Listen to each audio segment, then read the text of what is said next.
Hey, thanks for checking out my SCX10 project. So it was time for annual maintenance, and I decided to throw a few videos together to show what I'm doing. And I also thought these might be useful for anyone who's thinking of doing something similar. Now in this video, I'm only going to deal with the body upgrade. I'll deal with mechanical upgrades in the next video. So I'm starting with the Jeep Rubicon kit from Axial. Now Axial gives you a great body with this kit. It's got all kinds of scale details. It's a lot of fun to work with, and I've had a lot of fun driving it as well, so it's been great.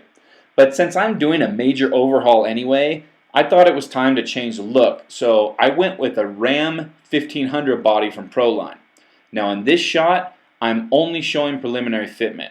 I've trimmed out the wheel wells, but the body's just sitting on there. There's no holes for the body mounts yet.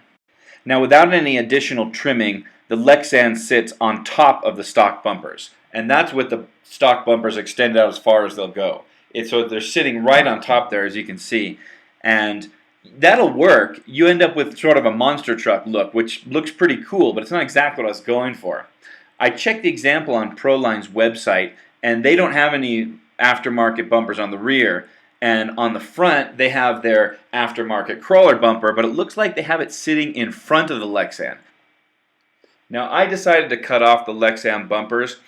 It allows the Lexan body to sit right on top of the kit bumpers, and I really wanted to use those Poison Spider bumpers because I think they look cool, and I've already got lights wired up, so I really wanted to use those. Now I'm pretty close to final fitment here. I've already got the holes for my body mounts, and you can see the Lexan body is fitting right on top of those bumpers in the front and in the rear. It's sitting just right on top of the bumper, which is just how I wanted it. So this is pretty much final fitment. Now I also installed a small lift in there. I have it on like the first hole, so it's not lifted up very much, but just a touch gives me more clearance around those tires, and it gives me a little bit more ground clearance. Too much lift would make it top heavy, and it also makes the drive shafts bind up. Now in some of these shots I have a pair of Proline 2.2 flat irons on G-made Beadlocks. These are great tires. They come with real soft memory foams, and they have bidirectional tread.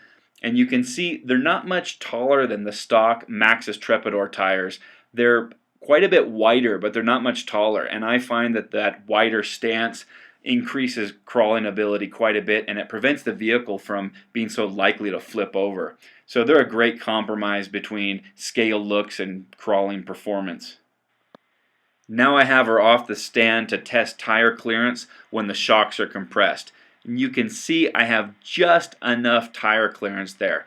Now I did end up lifting up both the body and the chassis a little bit more after taking this video to give me just a little bit more tire clearance, because if you look at that front wheel well, I don't quite have enough. It's pretty close, but I don't quite have enough.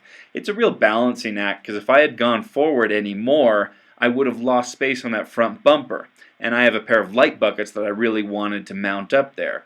So this is final fitment. I think it looks aggressive. I think it looks like it'll crawl really well, so I'm happy with it. My next step is applying the liquid mask. I really like working with this stuff. You paint it on, score it with the hobby knife, and then lift it up. And it allows you to get these nice detailed lines that you could never get with masking tape. Now at this point, I've already applied the charcoal gray around the wheel wells and some of the body trim, and right now I'm applying chrome to some of those accents around the back. This is the first time that I've used liquid mask, but I did learn a few things that I'll pass on. First, I tried the airbrush. It didn't work very well. It was too thick, even diluted, so you probably want to paint it on. Second, you want several coats. I found 4 was about right. The thicker it is, the easier it is to pull off. And finally, it's a very light touch with that hobby knife. You don't want to press down too hard, or you end up scoring the Lexan and creating weak points. So here's how the painted body came out. Now I use Parma Fastint for the windows. They look black from a distance, but they're tinted. The chrome sets off pretty nicely against the charcoal gray. I like the way that came out. Now all that's left to do is clean it up and put on the cosmetic finishing touches. Alright you guys, this is what she looks like with her lipstick on.